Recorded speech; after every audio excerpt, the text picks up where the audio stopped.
Welcome to the Can't Make This Up History Podcast. Thanks to Hollywood and endless documentaries, it's no secret that in the 1930s and 40s, the Nazis had a strong interest in the supernatural and the occult. Over 70 years later, the general public is still fascinated with their interest. My guest today is Dr. Eric Kurlander, who is professor of modern European history at Stetson University. He studied at Harvard University for both his master's degree and PhD, teaching 3 years at Harvard before coming to Stetson in 2001. He offers courses on modern German, European, and world history. Eric is an expert on Nazi Germany and the Third Reich. Some of his past works include Living with Hitler, Liberal Democrats in the Third Reich, and The Price of Exclusion, Ethnicity, National Identity, and the Decline of German Liberalism. Today, Eric joins us to talk about his new book, Hitler's Monsters, A Supernatural History of the Third Reich, which offers the first comprehensive study of the supernatural in Nazi Germany. Today we discuss how the Third Reich drew upon a wide variety of occult practices, esoteric sciences, and pagan religious ideas to gain power, shape propaganda and policy, and pursue their dreams of racial utopia and empire. Now, Eric Kurlander, author of Hitler's Monsters, joins me via Skype. The You Can't Make This Up History Podcast, bringing you strange but true things from the past. It's not the average history that you learned in school. We're bringing you the heroes and bringing you the fools, and stories that are just too crazy to believe. The stranger than fiction and super unique. Eric Kurlander, welcome to the show. Thank you for having me, Kevin. Great to be here. Well, tell us a little bit about yourself. How did you get into studying Nazi Germany as a career? Well, I started out really as a German historian or modern Europeanist with a German focus.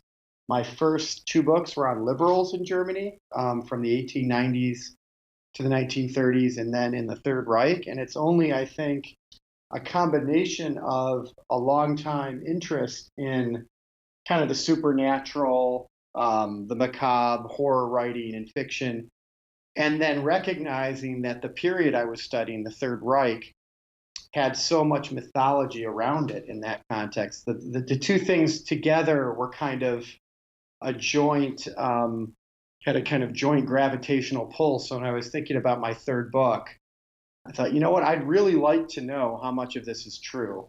And I have the language and archival experience now to do it. So why not investigate the link between Nazism and the supernatural? That must have been an interesting and fun experience to bring both your interests together in one project. Yeah, I guess my private interests, as many Americans are, interested in these kinds of pop cultural ideas or mythologies. Oh, sure. And then my professional. So really, that's the way I look at it. All right, well, let's talk a little bit about that pop culture.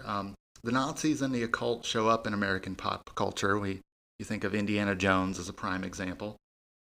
Why do you think we're so fascinated by this, even today? Well, so one of the things that I maybe believed in a kind of inchoate way before I started the research, and I'm not the first person to theorize this, but I do think in a post-religious world, or a world where traditional religion's broken down, right, which started to really happen in the 19th century, but accelerated maybe in the wake of the Second World War, you need something to believe in that explains the inexplicable, or the spiritual, or what's mystical, or the idea that there's something bigger than ourselves and just the material world we see. And I think Nazism as a phenomena is very, susceptible to that kind of interpretation because it was so dark and so evil and had a kind of mystique around it. So in the West, where we're already fascinated by science fiction and horror and mythology, you look at the popularity in England and America of things like whether it's Tolkien or Harry Potter or vampire movies, the fact that there was this inkling of reality about, no one knows to what extent it was true, about Nazism being interested in that, I think fed into this desire for something supernatural, mythological that infuses our pop culture, that's become in a way a kind of substitute religion after World War II. And Nazism is just kind of a magnet for that kind of thinking. Okay, so we have this materialism that kind of leaves people with a there's got to be something more mentality, and that's where this comes in. Well, and the traditional religion isn't really working for them. Mm-hmm. And so I'm not saying Nazism per se is what they're attracted to, but something that's mystical, dark, wrapped up in some ways with explaining politics and foreign policy, and can be tied into contemporary conspiracy theories about what the government's doing and Area 51 and secret rockets. And it helps Americans make sense of a very complicated world if they don't want to do the hard work of, actually reading the newspaper and academic history and political science. And, this isn't, it's an easy way to explain things, to resort to the kind of mythologies, post-World War II mythologies that Nazism is so kind of good at facilitating. All right. Well, one of those mediums that people learn about Nazism and their interest is through documentaries, and there's an endless amount of documentaries on this subject. A lot of them deal with the Nazi supernatural interests, their occult interests, but you take some issue with some of those documentaries. Why is that? Well, I'm not sure it's just the genre of the supernatural, but I think many of those documentaries really straddle the line between fact and fiction by using this kind of rhetorical device. They say, could it be that? Right? And if you preface something with could it be, you can say anything and then at the end say, well, we don't quite know. But many people realize, oh, it wasn't whether it could be, it really probably was, right? And so many of the things you find in those documentaries are either pure speculation or they're speculations based on some element of fact, but taken out of context or exaggerated, which isn't great when we're in a period, I would argue, where it's very hard for the average person with all the information out there to separate fact from fiction. When documentaries on the History Channel or National Geographic aren't doing the hard work, maybe of providing the appropriate context, that can be very problematic. There's a documentary about it. It must be true. Right. So, a quintessential example would be the bell, the Nazi bell, which I felt obligated to mention. So here's where just a methodological dilemma I faced. I knew by the end of my research, and I didn't have time to research everything in the book in terms of primary research, right? That it was all my own. Some of it was I relied on other people's books, a lot of it, right? Because it's synthetic work.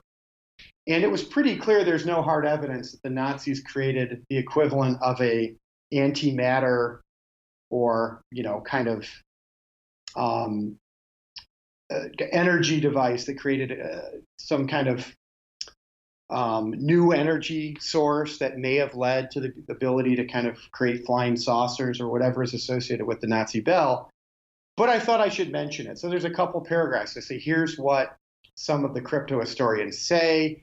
Here's the documents to the extent that we have any of them. Here's a scientist we do know worked with the Third Reich, but it's not clear they worked on this and certainly didn't find anything. And a couple people have read the book. No one said that that's inappropriate, but they're like, well, why even mention it?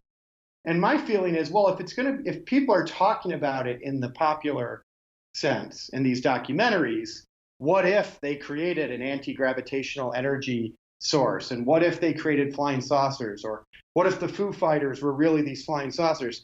I felt I should address that in a scholarly work and then say, we really don't have evidence for this. And that's where you feel the need as an historian to address what's in the popular sphere rather than completely dismiss it because it's become such a kind of misnomer. If it's part of the conversation now, you have to talk about it. Right. So what's the academic conversation surrounding this topic? It seems that in the historiography, there's maybe been a trend to separate the Nazis from occultism. Yeah, I think, just very briefly, early on, already maybe in the 20s and 30s, contemporaries did kind of view the Nazis as explicitly trying to draw on people's desire for a spiritual kind of fulfillment. outside the realm of religion. They saw mystical elements. They had these giant parades and nighttime pagan rallies. And so a lot of liberals and socialists and very famous social scientists in Germany in the 30s and 40s were already saying the Nazis are trying to draw on what we might now call occult or pagan ideas. And that kind of culminated in the 60s and 70s with lots of good, but also some questionable work tying the Nazis to all this kind of supernatural, what we might now call, what I call supernatural history.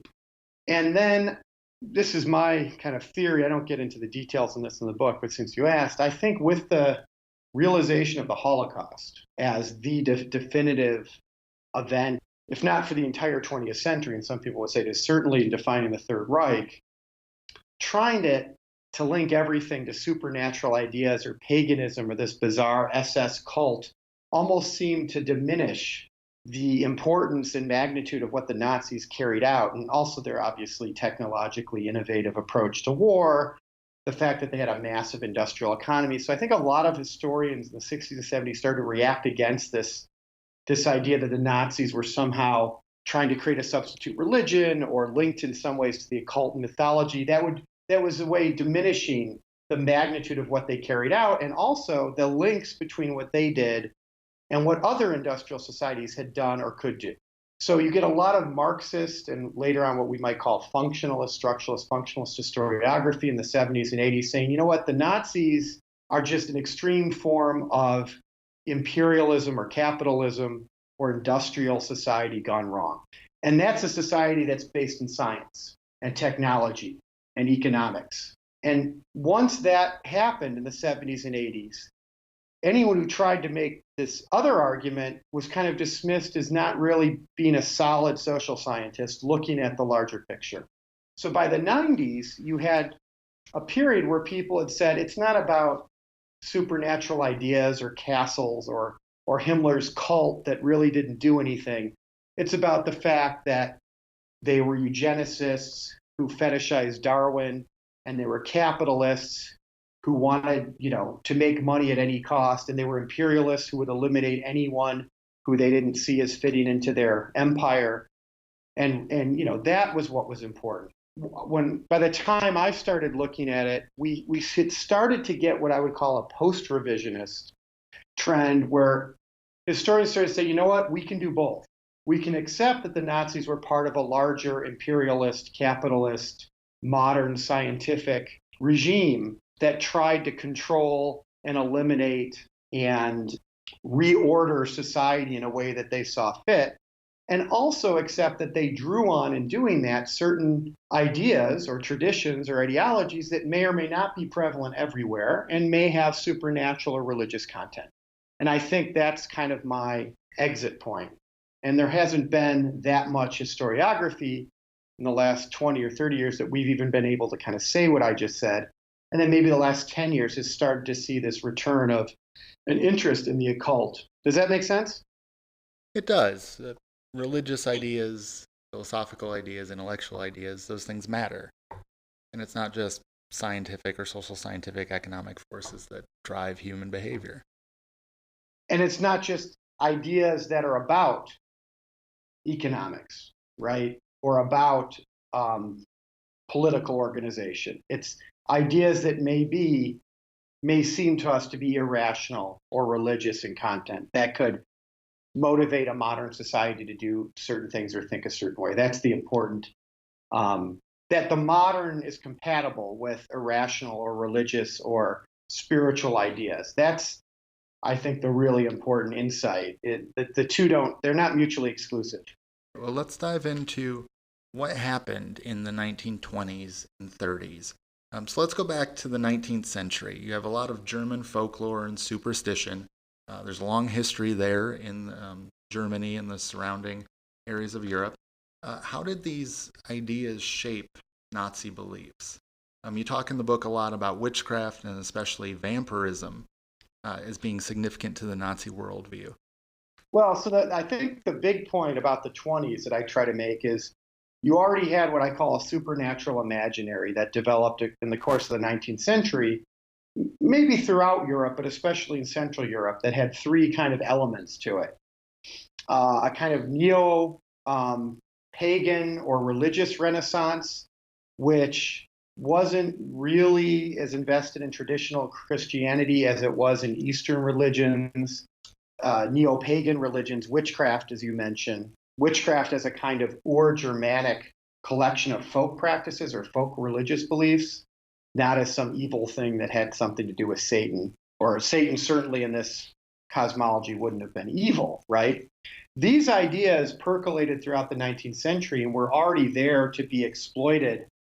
Were already widely studied by folklorists and pop culture writers in the 20s. So that's one set of these three clusters of ideas. You then have what I call occult doctrines, right? These ideas like Theosophy, Ariosophy, and Anthroposophy that take three of the more famous doctrines. People who believe that if you learn certain kind of occult and border scientific practices like astrology and pendulum dowsing and biodynamic farming, and you combine that with a belief in Darwin and evolution, you can somehow uncover the real history of mankind and a kind of quasi-religion, or as my colleague Corinna Treitel calls it, a science of the soul. And these kind of syncretic doctrines, which we would call occult, became very popular in the late 19th century, not just in Germany and Austria, in the West in general, and in Russia. And these are very powerful forces in Austria and Germany, these occult doctrines. And then you have, which again, all three of these clusters are overlap in some ways. You have what I call border science, which are scientific practices. The people who believe in them would argue that this is just science. They're just an extension of physics and chemistry and psychology. But they're sciences that mainstream science hasn't yet recognized because they're not tied into the cosmos or the kind of hidden forces that infuse everything in the way that these people are. And this would be parapsychology, cosmobiology, biodynamic agriculture, world ice theory. As I argue in the book, they're really faith-based. None of these border sciences were able to be reproduced reliably in the lab or in nature by people working independently over time. But their practitioners claimed they could be. And they didn't want to always, they made it very clear they didn't want to be seen as occultists, that what they were doing wasn't a new version of some occult doctrine. It was an actual science. So, for example, pendulum dowsing, walking around with a divining rod, which is clearly a medieval occult practice, or even a folk practice. The people who did that in the late 19th and 20th century called it radiesthesia, that they were finding radiation, waves of radiation below the earth and coming out of the cosmos using sophisticated, pieces of metal on a string or professional dowsing rods. So this border science, this resuscitation of border science was also very popular by the 20s. And what I argue is the Nazis... Most of these practitioners have a scientific background, or at least some of them do, right? Yeah, what was interesting, though, is they would very often have a scientific background that either wasn't the terminal degree. So they had a master's in engineering, but what they were doing really can only be tested if you had a PhD in physics or geology, let's say. Or they were amateur. So they might have been a doctor of law, but they were practicing astrology, right? So some of them did have an academic background, but it wasn't always the academic background you would assume you would need to be working in that border scientific area. And the point I'm making with all of this, which other historians now agree on, is the Nazis were not creating anything new. I'm not arguing that the Nazis came along in the 20s and made all this stuff up and then foisted it on the German people. I'm arguing that in Germany and Austria, these ideas were already very popular among many middle class, lower middle class Germans, some working class. And the Nazis, both out of conviction, because some of them practiced or believed in it, and out of utility, exploited these ideas, both consciously and unconsciously, in getting people to believe in their movement. So it wasn't that they created something new. It's just that they were the only mass party I've seen in German history, in modern German history, and probably in Western history, to have so many ties to these kinds of traditions, pagan, alternative religion, occultism, and border science, and not just have those ties privately, but in some ways consciously draw upon them for political, social, geopolitical reasons. They're really exploiting this segment of the population.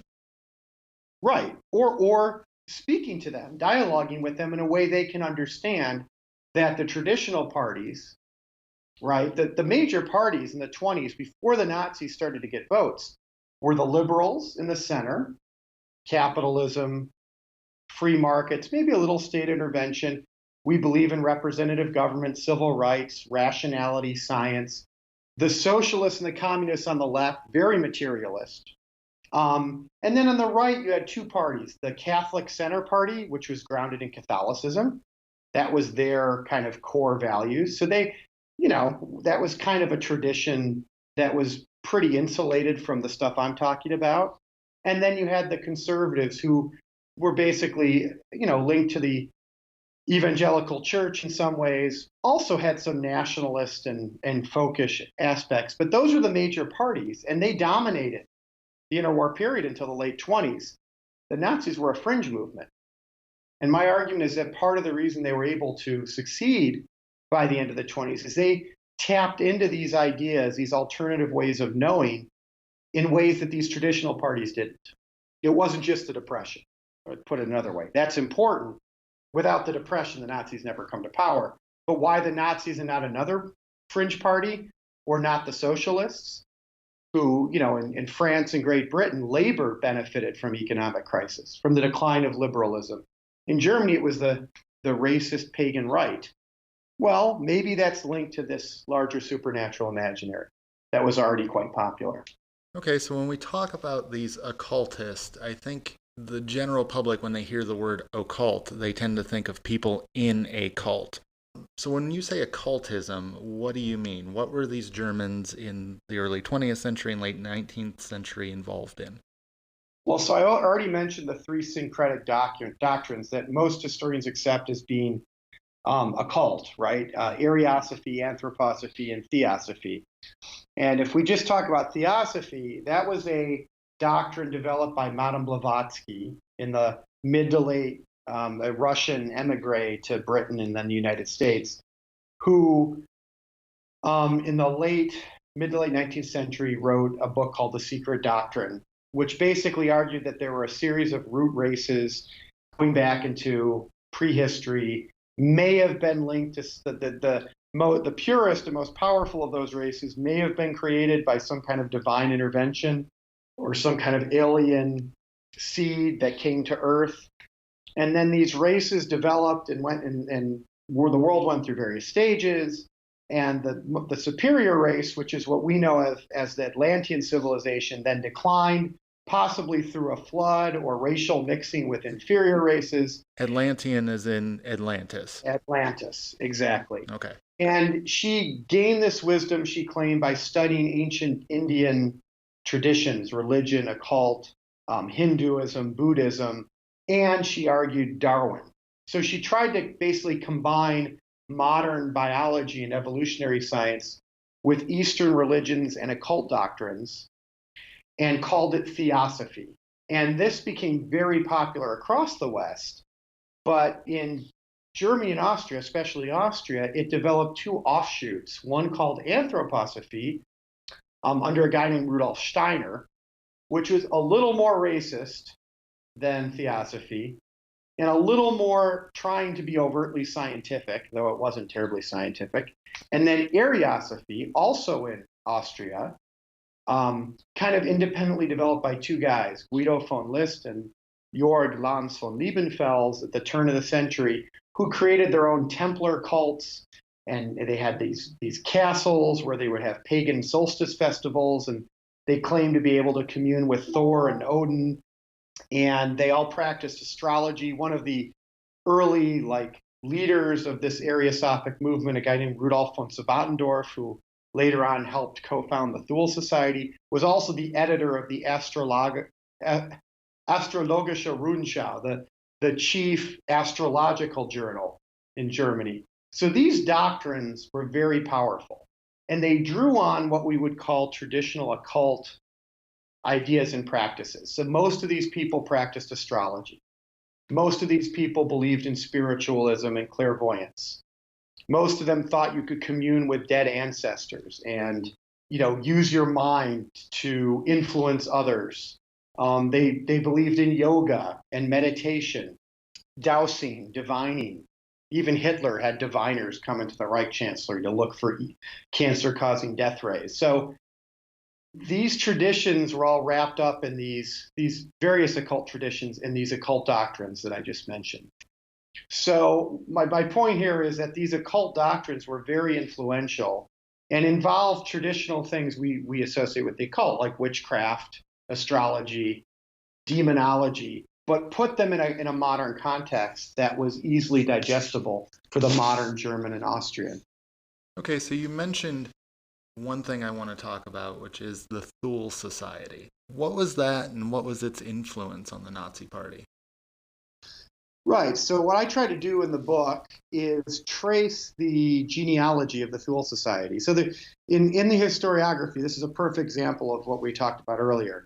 Through the 60s or 70s, the Thule Society often came up as this shadowy organization that in some ways helped create the Nazi Party. And then in the 80s and 90s, people say, well, yeah, some Nazis were in the Thule Society or went to their meetings but weren't officially members. But Hitler himself didn't like it and was never a member and made fun of them. And Goebbels was never a member. And they pretty quickly dismissed anyone who was in the Thule Society. So it's really not terribly useful to link those two things, right? And so that was my question, is what role does the Thule Society, which was an explicitly occult society, play? First of all, where did it come from? And then what role did it play going forward? Is there really a story there? First of all, it comes from a long tradition going back to the late 19th century of kind of folkish, esoteric groups. So if you take, for example, independently, let's say you're a German or Austrian historian who has no interest in the occult, and someone says, name the most famous anti-Semites and proto-Nazis, kind of racist anti-Semitic leaders of the late 19th century. You name people like Theodor Fritsch, who was this guy from Saxony who wrote the anti-Semitic catechism already in the 1880s. He was like the most famous anti-Semite in Germany. You talk about someone like Karl Lueger or Georg von Schonerer, the leader of the Pan-Germans in Austria, who Hitler openly talked about as models for his own views on politics. And what's interesting about the people I just mentioned is they were almost all in, at some point, one of these occult societies, whether it was the Templars, Guido von List Ariosophic societies. Theodor Fritsch was an Ariosoph, the guy I just mentioned, the anti-Semite, so much so that he founded his own folkish esoteric group before World War I called the German Order, which is kind of a knightly Masonic order, super racist. You had to prove you were an Aryan going back 300 years. They had weird occult rituals. They used the swastika, this Indo-Aryan symbol of racial, spiritual purity and the sun, right? So the swastika was in use even before Nazi Party officially comes on the scene. All over the place, because in the 19th century, people interested in Indo-Aryan religion and occultism recognized the swastika was a central kind of symbol there and appropriated it. So the Nazis, again, swastika was on everything. All these right-wing and anti-Semitic groups, almost all of them used the swastika. My point being that before World War I, there was already thousands of these people running around. Some of them are famous to historians as anti-Semite. And what I point out in the book is many of them were also members of occult societies or esoteric, folkish Templar orders. Whether they believed in astrology or not, they're hanging out in these groups, reading these journals. And one of them, this guy Theodor Fritsch I mentioned, the most famous anti-Semite in Germany, arguably, founds his own order, the German Order, in 1912, the goal of which is to transcend all this kind of splintering he's seen in the right-wing anti-Semitic movement, which, like the Nazis 10 years later, wasn't getting a lot of votes. Everyone knows who they are. They're very loud. They're very shrill. Some Jewish intellectuals are afraid of them. but most parties dismiss them, as the socialist leader does, as a socialism of fools. Rather than looking at what capitalism actually does, they blame everything on Jews. And one of these guys, Theodor Fritsch, founds this order. At the same time, he founds a political association, almost like a party, called the Hammer Association, because he wants to transcend this culture of just getting together, bourgeois society, and complaining about everything. He wants to somehow get workers and peasants and intellectuals and army leaders to all join his party so they can get rid of Jews and communists and liberals and create a great German empire that's racially pure. So the occult group that he founds is linked to a political party. And during the war, this party doesn't really do very well. You know, there's a war going on. People don't want to pay dues. It's still very bourgeois. They still have weird debates over racial theory and astrology and stuff. But during the war, one of the chapters of the German Order, the one in Munich, a guy named Hermann Pohl is kind of charged with resuscitating it. And he meets a guy named Rudolf von Sabbatendorf, this head of the astrological journal I mentioned. And they together try to resuscitate the German Order in Munich in 1917, near the end of the war. And it's not doing very well. And they have their kind of own independent traditions going on there. They're not getting a lot of supporters. But Sabbatendorf, while he's working to create his own chapter of the German Order, he meets a guy named Nauhaus, this is all in the book, who has his own working group called the Thule Society, named after the ancient Atlantean civilization that the occultists all talk about. But in Germanic tradition, it's called Thule or Thule, from, I think, ancient Greek or Roman maps. This kind of where Iceland might be. That's what they called the ancient Atlantean civilization that they thought had declined because the Aryans started mating with non-Aryans, or there was a flood. So he's got this Thule Society, which is a kind of occult discussion group. And Sabbatendorf is like, maybe we can call our group the Thule Society, because then it doesn't sound like a political party. It sounds like some kind of debating group, cult matters. And in 1918, in the last few months of the war, they create the Thule Society out of what was the German Order. And what does the Thule Society then do in 1918, 1919? It tries to do what Theodor Fritsch was trying to do already in 1912, 1913, 1914, create a political basis for this movement. And many later Nazis turn out to have been attending their meetings.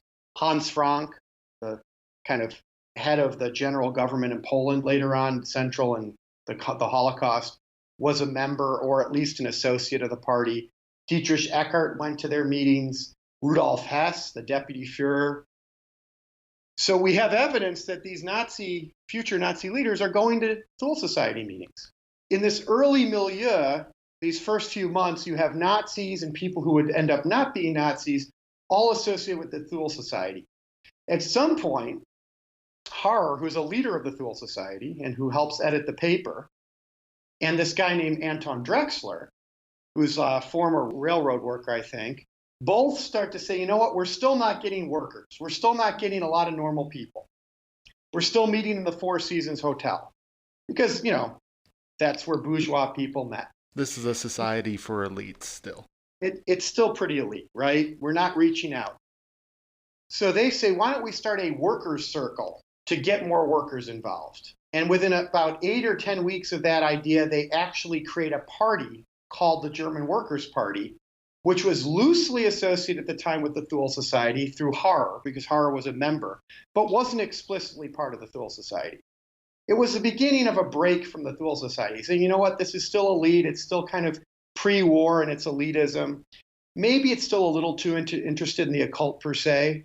But the point is, members of the Thule and Nazis who were associated with the Thule were now working within this new Workers' Party in early 1919. And Hitler came to one of their meetings in September, was impressed by the ideas they were talking about, not necessarily how they articulated the ideas, was invited to join and became a leader of that party. So what I try to show in the book is that you don't have to have Hitler saying, yes, the Thule Society is the basis of the Nazi party. He can even make fun of some occultists if he wants. It's clear that the party and a lot of its leaders came out of that same milieu. That's what I try to show. Now, what about Hitler himself? He's coming of age during this period. He's starting to get involved in politics at this time. He's being exposed to these ideas. To what extent does he end up believing a lot of this stuff? Right. So, this is a complicated question. I often say at this point that Hitler was kind of the perfect representative of the Nazi relationship to these ideas.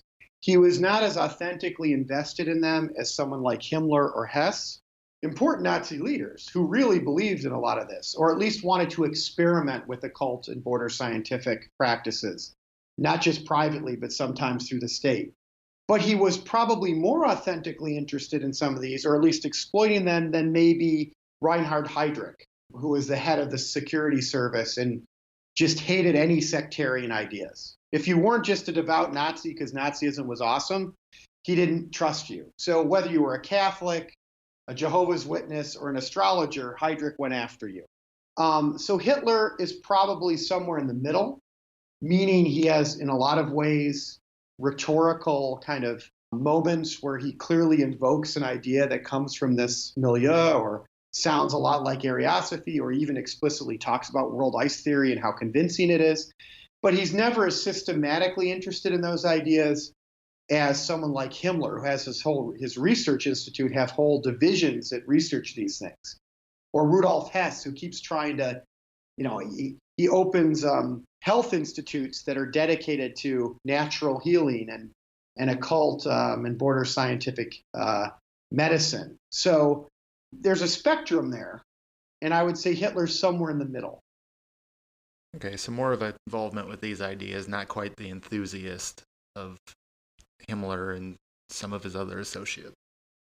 Right, but not skeptical enough to ever ban them. So many of the Nazis who criticized traditional occult doctrines or ideas were not, in fact, rejecting the practices. They were rejecting the groups out of which they came, or the individuals in charge, or making very fine distinctions in nomenclature. So if you called it scientific astrology, or if you called it radiesthesia, then the Navy or the SS could experiment with it.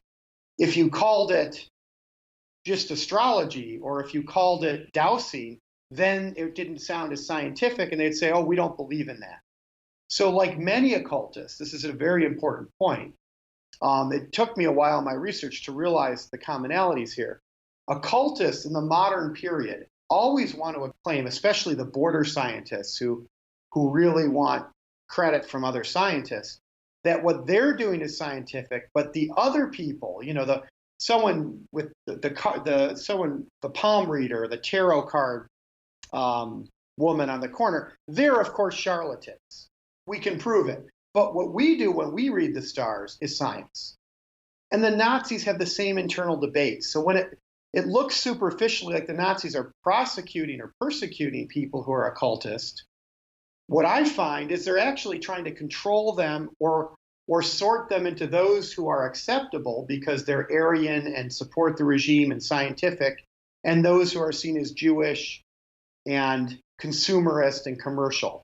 It's not that they're rejecting the ideas per se and the practices per se. And that's really important, because if you don't look closely at the context, it looks like the Nazis, like they're hostile to almost everything, right? I mean, they try to control everything, are hostile to occultism. But they're really very nuanced towards occultism. Well, you've kind of alluded to this already. The Nazis, once they do gain power and Hitler becomes Führer after 1933, they do have somewhat of an antagonistic relationship with occultism once they're in power, which is kind of interesting considering some of the beliefs within the party, especially in its origins. Why do they become somewhat antagonistic towards occultist groups?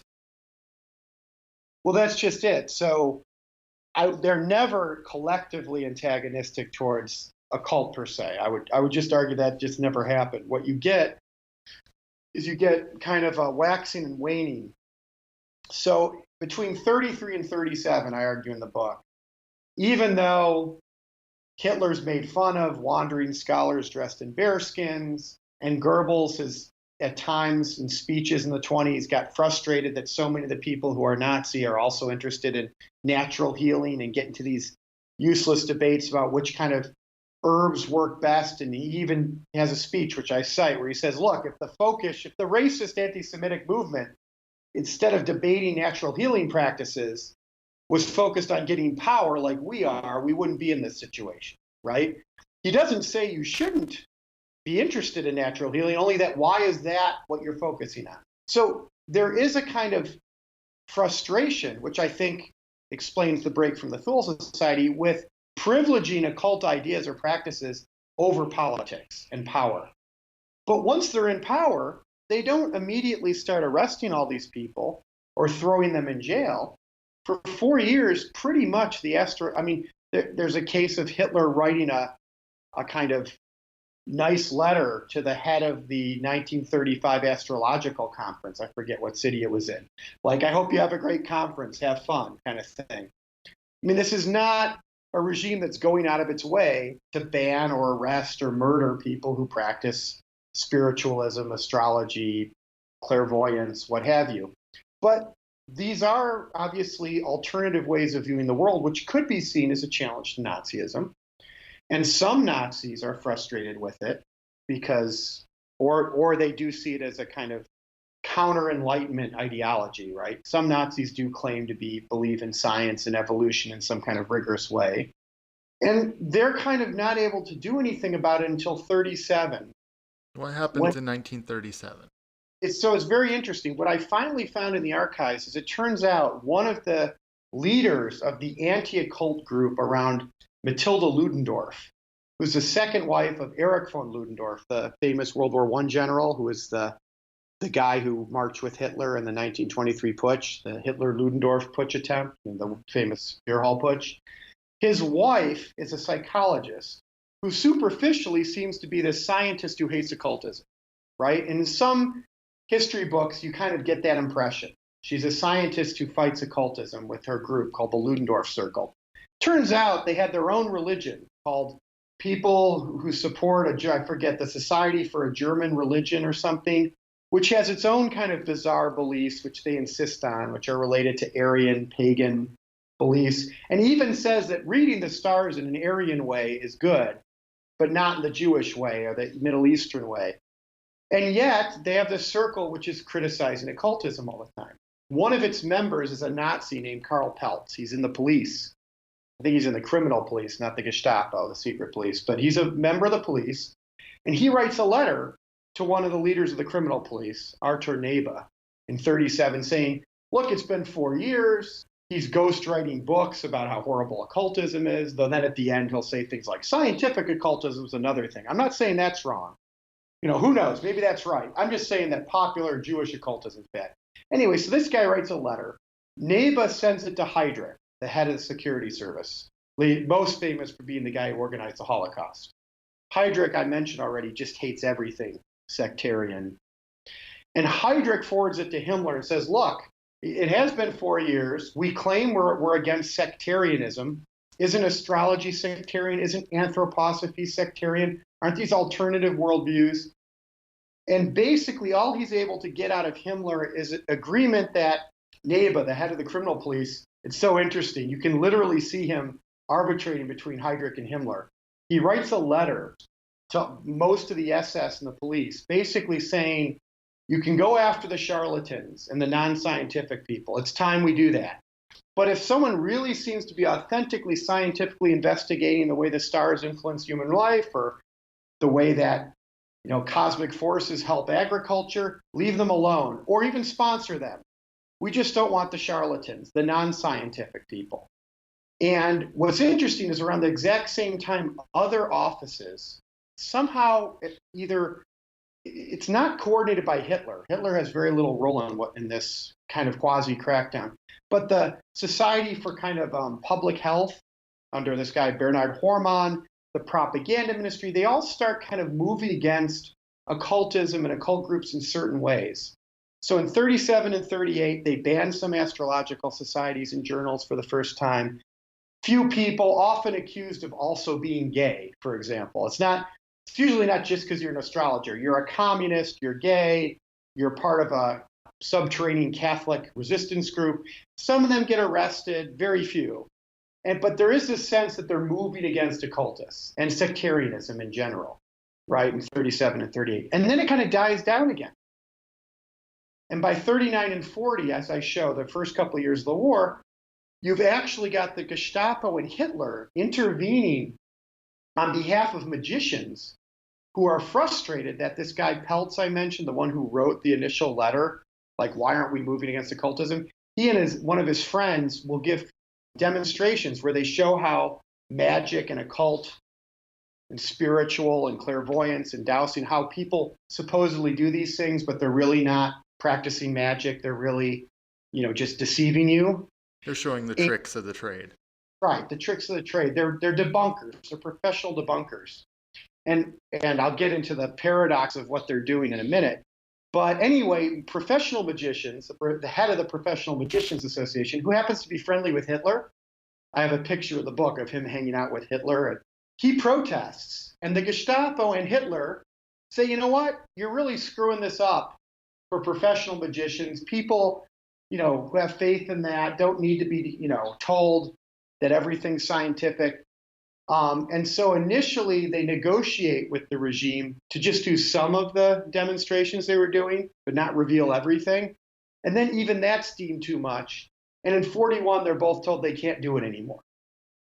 So you have this small group of professional debunkers linked to the Ludendorff Circle. And in 41, when things are getting worse and worse for everyone else who's considered on the outs with the regime, by late 40, 41, the war is going on. They're basically told, you got to stop doing it. It's fine if people want to go to magic shows or harmlessly practice or believe in certain folk beliefs like astrology. What's ironic about the whole thing is it turns out when they're being hired by, let's say, the German Labor Front to perform these demonstrations, it's usually to entertain troops or workers. So the people are there not so much to see how the tricks are done, but to see the tricks. So even though they think they're enlightening people, part of the reason they're getting hired is for the performance in the first place. This is what I call Hitler's magicians controversy. So my point is, very little's done the first 8 years.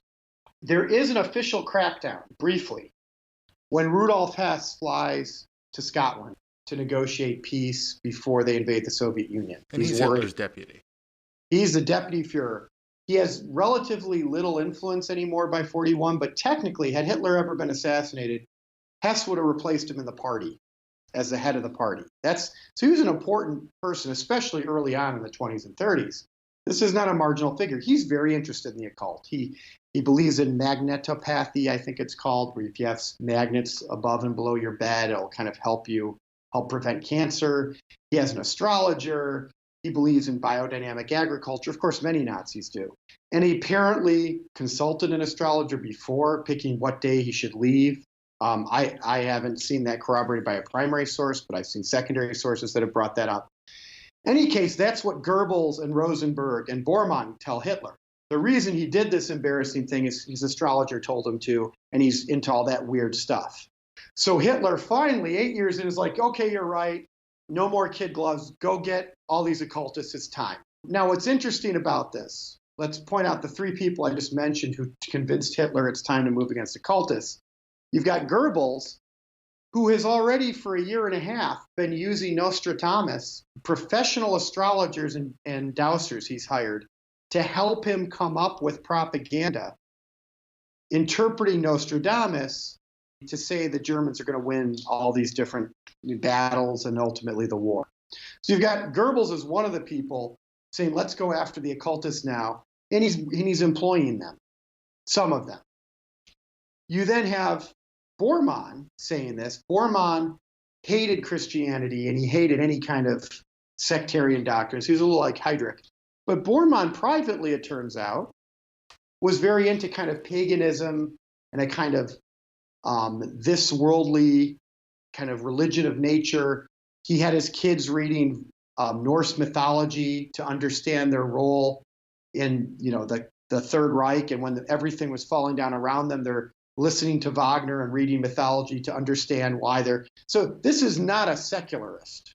And then you've got Rosenberg, who, other than Himmler, was probably the most enthusiastic about creating a kind of Ur-Germanic religion, who also thought that witches practiced an Ur-Germanic religion and were killed by the Catholic Church because the Catholic Church was run by Jews who wanted to destroy witches as a way to destroy Germans, right? These are the three people saying we should go after Hess. So this hardly shows you a kind of organized front against supernatural thinking. What it shows you is a combination of rivalry, frustration with certain doctrines, which explains why it doesn't work, because they do this in May. June, Heydrich finally gets to send his Gestapo out and harass all these people, arrest them, interrogate them, take their books. And already within like 6 weeks of that, Himmler's taking the books, the head of the SS, Heydrich's superior, putting them in his own library, sending them to other SS people who are fascinated by the occult so they can read and study them. The same sending books them they to this confiscated. Yes. In 1942 to an institute run by an occultist, a parapsychologist in Alsace.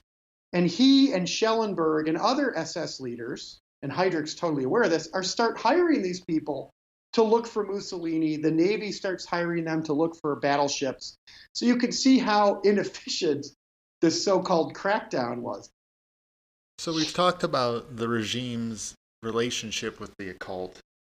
What were some things that they were very active about? Since they're not very enthusiastic about trying to repress occult activity, but they are somewhat active in sponsoring certain ideas, what you call border science. What are some of those projects? I mentioned one of them, Goebbels using astrologers, famous astrologers like Karl Kraft, who supposedly predicted an assassination attempt on Hitler, which is one reason Goebbels even knew about him. He had written a letter saying, I think around this date, Hitler will be, someone will try to assassinate him. So that's one famous example. Two others that are worth mentioning. In 1942, some members of the Navy were wondering why the Battle of the Atlantic had turned in a negative way, right? So through 41 or 42, the U-boats were taking out far more British and early on American shipping once they joined than they were losing U-boats. And then 42, you start to see, I think summer of 42, a change. Now, we know what was happening. It was a combination of the Americans finally accepting convoys, which the British had told them to use, but they hadn't been using because we weren't used to fighting large naval battles, turning off lights on the coast, radar and sonar to locate U-boats. There are all sorts of things we were doing, totally scientific, which were helping turn the tide of battle in the Atlantic. One of the Nazi naval officers, this guy named Roeder, I believe, said, well, I think what they're doing is they're using pendulums to locate our submarines. Either whether they're using it or not, we should try doing that to find their battleships and their destroyers. So he convinces the Navy to set up an institute for a few months to hire famous astrologers and pendulum dowsers, diviners, radiesthesiologists like Ludwig Straniak, who claimed he had discovered the eighth force of nature. He could, find objects hundreds of miles away using a dowsing, using a pendulum, right? And he puts them in this institute and has them look for battleships, which they never found. It totally didn't work. But they're getting paid by the Navy to do this stuff.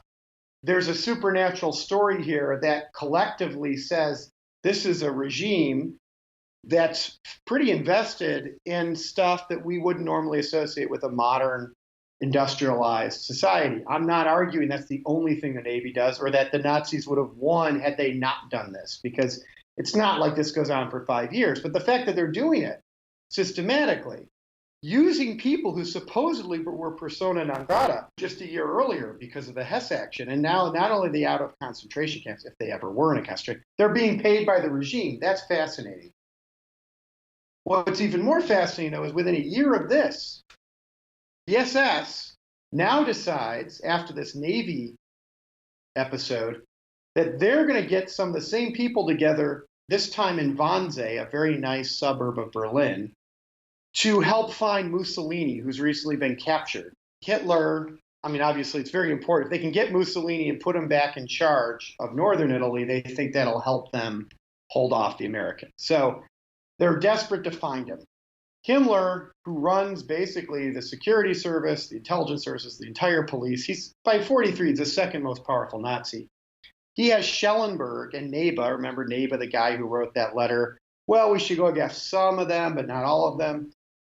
He's like, let's hire some of these astrologers and dowsers to find Mussolini. So they put all these guys and women, Gerda Walter, for example, a parapsychologist, in like 30, 40 of them, some of whom had to be released from concentration camps. Some were already free, in this very nice villa. And they give them, and some of them are like, well, we need sufficient food and wine and all. So Schellenberg complains in his memoirs when he was the head of the security service after Heydrich was assassinated. And Schellenberg complains how much money it costs giving them wine and food and cigarettes and everything they ask for. And they spend a few weeks with weird maps, with maps of the Mediterranean. And to this day, it's not clear whether they actually found something. I mean, we assume they didn't find Mussolini's location. Wilhelm Wolff, who would become Himmler's personal astrologer, claims they did. There's some evidence that he was found, and they did rescue him through conventional intelligence, code breaking, what have you, and that someone then fed it to the astrologers so Himmler would think it came from them, which would make him much more enthusiastic about the operation. Because it was an SS operation. It was this guy, Otto Skorzeny, who was an SS Special Forces guy who carried it out. Either way, Himmler seems to have believed it was them who did it. Schellenberg, who was more skeptical, seems to think it's possible they found it. And whatever the case is, after they did this, because Himmler promised it, they were all freed. So if any had been persecuted for practicing occult doctrines, they were now free to go. And Himmler personally hired one of them, this guy Wolff, for the duration of the war to be his personal astrologer and tell him what he should do on all sorts of things. Let's talk about Himmler for a second. He's come up a lot in the last couple minutes. He is widely known as being very enthusiastic about these ideas, and he's very interested in kind of crafting a Nazi religion. He has a segment of the SS, and you can correct me on the pronunciation, the Ahnenerbe? Is that how you say it? The Ahnenerbe. The Ahnenerbe, the Institute for... That is basically dedicated to researching these kind of ideas. What are some things that this group that he set up did? Can you talk a little bit about that? Yeah, so the Ahnenerbe came out of a kind of office of the SS in the late 20s, early 30s, which is really just ancestor research. Like all these focus groups, I mentioned the German Order and the Occult Society, it was really important they could prove that everyone in it was an Aryan. And the SS was supposed to be an elite force, right? The SA, the stormtroopers, were just kind of anyone who would join the party who wasn't clearly Jewish and would fight communists. You wanted the SS to be elite. So he set up this office. And out of that office, they started doing ancestor research. And they got into more kind of genealogy and then history. And so in 1935, he decided he now had the money and the power to make this into a research institute, which initially, because it started with genealogy, was mostly humanities and social sciences. But quickly, as Himmler got more powerful and got more money and could threaten people directly and indirectly, he got more influence in the universities. He started to add hard social science and natural scientific offices to this. Some of the stuff they did was conventional, like meteorology. He had a meteorological institute. But eventually, the Meteorological Institute was run by world ice theorists who believed that the entire universe was created by giant balls of ice based on a weird dream that this Austrian, kind of crazy Austrian had had. That was the people running his Meteorology Institute. And Himmler wanted them to make that the official geological doctrine of the Third Reich. So this Ahnenerbe had natural scientific aspects, and some of the people who worked in it were pretty good historians and anthropologists. But many of the ones who were had to make concessions to the crazier ideas, the border scientific ideas, in order to get funding or work with Karl Maria Villegut, the open, Ariosopist, who was Himmler's right-hand man in the Ahnenerbe and what some of the religious research they did and the expeditions they did of like ancient Germanic runes. This Villegut guy was a member of Ariosophic groups before the war. And he would help sponsor these expeditions. He was not a scientist. So people had to make concessions to him. When Ernst Schaefer, who was a botanist, did organize the Tibet expedition, which again had links to border science, the idea that these ancient Atlantean Aryans who might have been related to aliens, when the flood occurred, they fled to the highest points on Earth to preserve their Ur-Germanic civilization and religion. The idea is one of the places they fled was Tibet. That's one reason he wanted to research Tibet. So he sends a botanist, but the botanist has to take with him Ahnenerbe scientists who are measuring people's skulls, and even Schaefer's talking about how the Tibetans look Aryan and their religion seems to be Aryan, and so it's a mixture, the Ahnenerbe, of kind of an attempt to have a traditional research institute that does hard science, but also investigates and is kind of infused by this faith-based belief in Indo-Aryan history, civilization, paganism, witchcraft. So I don't want to suggest it's just doing that kind of stuff, but it mixes the two. You mentioned in passing world ice theory. Can you go into a little bit more detail on that? Because that I found tremendously interesting in the book. Yeah, what I like, as world ice theory as a case study, it's the one border science that really had no direct link to any occult doctrine. There's no medieval version of world ice theory. A lot of occult doctrines have a variation in Western tradition going back to the Middle Ages or some kind of folk doctrine or folk religion.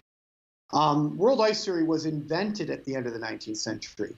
It shows you that there are these border sciences which don't have to be embedded in the occult, but have the same epistemology of kind of a faith-based view of the universe, which they claim is scientific. So this guy, Hans Horbiger, has a dream. He's not a trained geographer or physicist, but he has a dream that there's giant moons of ice floating around and crashing into each other. And he wakes up and he's now convinced that that vision was an insight into how the universe had been created. Giant spheres of ice that at various sizes would crash into each other and create smaller spheres and create planets. And the early Earth, which was very, very cold for that reason, had multiple moons around it, but some of them then crashed into Earth at various points, which explains the floods in the Bible and the dying out of various, species over time. And he comes up with this kind of idea about how the universe was created and why the Earth went through various phases. He gets an amateur astronomer to help him write a book proclaiming this idea, I think in 1912, called Glacial Cosmogony. And already in the pre-war period, geographers and geologists and physicists are reading and said, this is crazy. One famous geologist, I think, says you could literally replace ice with olive oil at every stage in his book, and it would be no more or less true. Like that's how unverifiable it was. And yet, especially in the 20s and 30s, we get the rise of this kind of folkish, racial, neo-pagan reaction to Weimar materialism and liberals and socialists. You start to see people who believe in world ice theory who are also interested in folkish, pagan ideas or members of the Nazi Party, kind of the two start to go hand in hand, which again is why I argue the supernatural imaginary is so important. Because the suspension of disbelief and all these ideas about ancient races and frost giants and different phases of human racial development, they all reinforce each other. And they're all an alternative to conventional science and conventional political science and conventional sociology, which is seen as materialist and too complicated and too empirical. And so you start to see lots of people who are also Nazis or astrologers or occultists who like world ice theory. And Horbiger realizes in the 20s that he's not going to convince real scientists by going directly, to their conferences. They're just ignoring him. But he can go on radio programs and, the same radio program that might have an H.G. Wells special an hour earlier will have him on, and then he'll talk about his theories. And people who are kind of semi-educated or aren't professional scientists are like, oh, that's brilliant. Why haven't we heard that before? It must be that the Jews run all the universities, right? Jewish physics, Jewish this or that. So he becomes quite popular in the 20s. He then passes away. But his sons, and this Philip Falth, the guy who helped him write the book, become very popular in the Third Reich. Hitler gives Falth an honorary degree because Hitler likes world ice theory. Himmler starts his own institute to support world ice theory and even organizes conferences initially to kind of prove that it's true. And then when too many scientists, even in the Third Reich, are like, this is crazy, he gets this thing called the Pyrmonter Protocol signed by the leading world ice theorists. It says, if you don't believe in world ice theory in this way, you cannot be included in anything the Ahnenerbe does. You're basically frozen out of research. We're going to try to prevent you from ever publishing an article. It's kind of a soft kind of censorship of people who don't agree with Himmler, and in this case, Hitler's view of science.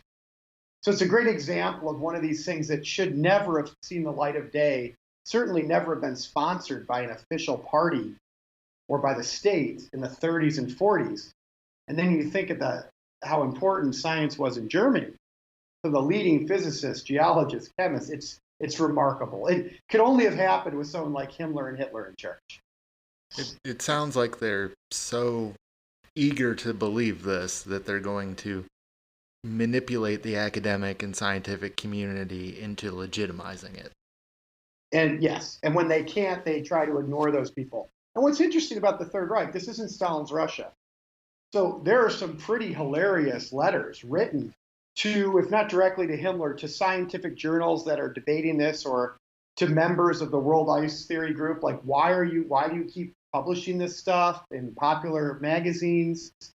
You know, we're trying to create more and more Germans fluent in mathematics. You know, we're trying to build the army. We're trying to, enhance, isn't the Third Reich about science and Darwinism? And here you are pushing this stuff. So there are even people supportive of the Third Reich who don't get it, who are just kind of shocked. But, then again, look at some of the projects they carried out. How did these supernatural and occult beliefs later fuel Nazi racism and eugenics and contribute to the Holocaust? Excellent question. So the short answer to that is simply that the underlying desire to improve the race that infused British and American, German, French, and Scandinavian science in the late 19th, early 20th century, in all those places, what you see are very small-scale experiments or theories about, should we sterilize certain groups? And usually when an actual policy was tried, it was done secretly, it wasn't continued, or there were other scientists who said, this isn't really good science. We can't prove that you could improve races by eliminating certain groups or dissuading them from marrying or what have you. The same thing with eliminating different races. You see in colonial experiments in Africa, Western expansion in America, tens of thousands die, sometimes systematically, but it's usually a byproduct of trying to control certain space or, privilege one race over another. What the Nazis do is at a far greater scale in a far shorter period of time. And the added ingredient for me that explains where they depart from or radicalize all these practices that are already going on, these colonial and eugenical practices, is their supernatural thinking.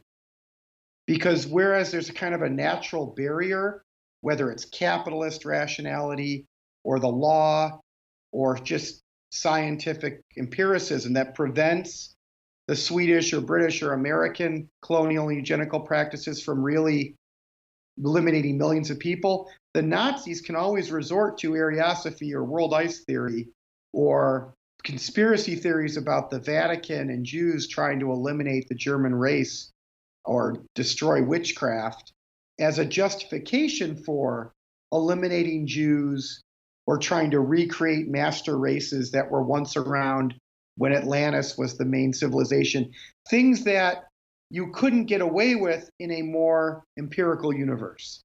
So that, again, the short answer is simply almost everything they do is exaggerated in terms of its scale and viciousness because they can always square the circle by drawing on these faith-based doctrines. And I argue, so, without eugenics, Darwin, war, capitalism, modern industry, and colonialism, you wouldn't have gotten what the Nazis carried out in terms of race and space. But what makes it so horrible, where it departs from the stuff that you see the Belgians and the French and the British do in Africa, or the Americans in the West, is this supernatural thinking. Does that make sense? It does, and you make a couple of good examples in the book. You show some illustrations of propaganda posters where the Jews are associated with vampires and drawing on that folkloric Germanic tradition. Exactly. And I mentioned the werewolves as well. So, it's not an accident that Jews are in German and Nazi propaganda. I mean, there were already associations between vampires and Jews prior to 1933, as you just noted. And there was an association with vampires being a kind of primitive, degenerate monster from the Slavic East, right? They're almost always associated with Poland, with Romania, with Bohemia, with Serbia. They're not a monster that one associates in their minds with Germany. German monsters in folklore tradition are werewolves, which we can get to in a minute. But then the Third Reich openly, and Hitler in Mein Kampf and elsewhere, associates Jews with vampires, kind of all-powerful, decadent, monstrous creatures which suck the lifeblood out of Aryan races or noble civilizations everywhere. They're the spirit of decomposition. They can somehow regenerate themselves. When they kill their host, they have to move elsewhere because they've already destroyed that society. And this is not a one-time thing. You see it in so many cases that it can't help but infuse their image of Jews, not just as some kind of disproportionately powerful group of capitalists, or, they run the film industry or whatever it is traditional anti-Semitism does, or they don't accept Jesus. They're literally monstrous people who suck the blood and energy, life energy, out of your civilization. And so I simply argue that this is an example of the ways that they magnify the so-called Jewish question, which exists in other parts of Europe, into an almost metaphysical, supernatural battle between noble Aryan beings and these vampiric monsters that have to be eliminated. I'm not saying that's the only reason they carry out their anti-Semitic and policies and ultimately the Holocaust, but it's interesting how often these ideas get interwoven with their justification. You also have the idea that werewolves, whether it was Odin's wolves or berserkers, the Nordic tradition, are kind of positive monster who maybe go off the deep end sometimes and can attack a passerby, but also protect, peasants from interlopers and have a kind of noble role in Germanic mythology. We have Rosenberg's, one of the people working his office, did a dissertation on the werewolf in Germanic tradition and pretty much argues that while vampires are alien to Germanic tradition and are kind of evil, Slavic, Jewish, foreign folkloric figures, the werewolf is a more or less positive figure that, unlike France, where it's almost always associated with witchcraft and demonology and something evil, in German tradition can be very positive. And so you bring that to the 20s and 30s, it's no wonder that you have a book called Werewolf by Hermann Lohns, which was written just before World War I, about German partisans fighting against the Catholic interlopers, they're basically Protestants, during the Reformation. And this book is very popular. And after World War I, right-wingers love this book because they associate it with partisan activity against the French and the Belgians and the Senegalese troops on the Rhine. And so thousands of copies of Lohns' Werewolf start to sell in the 20s. The Nazis sponsor it in the 30s. And there's even a paramilitary group called the Werewolf, which gets created in the 20s. Many Nazis belong to it. One of its leaders becomes a member of the SA, the stormtroopers. And then you start to see the use of the term werewolf positively in the Third Reich. So Hitler calls one of his two headquarters the werewolf in the Ukraine. It's his werewolf headquarters. I mean, again, think about Roosevelt or Nixon calling their headquarters the werewolf. Okay. You have operations carried out against Jews and Slavs in the East. One of them is called the werewolf operation. And then when they're thinking, what is our end-all, be-all attempt going to be to fight off the Americans and even worse, the Soviets? This is our last-ditch effort in late 44, 45. The SS gets charged with creating a partisan force of, you guessed it, werewolves. And what's fascinating about this, Hitler, Goebbels, and Himmler all agree on the name, werewolves, and they take out the H. So traditionally, in the previous 2 decades, when you saw werewolf, because it was a clever play on words, Wehr, W-E-H-R, like Wehrmacht, is a German word for defense or armed force.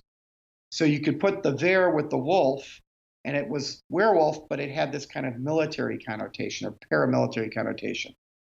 When they resuscitate this idea in the World War II era, whether it's Hitler's own headquarters or the werewolf organization, they take the H out, which, as Peter Longerich, not a historian known for fetishizing the supernatural, he points out, Himmler clearly wanted to do that because it was a direct link to folklore, that they wanted this to be seen as a kind of magical force linked to Germanic folklore of partisans who are going to pounce on you from the woods, men turned into wolves, not just a play on words.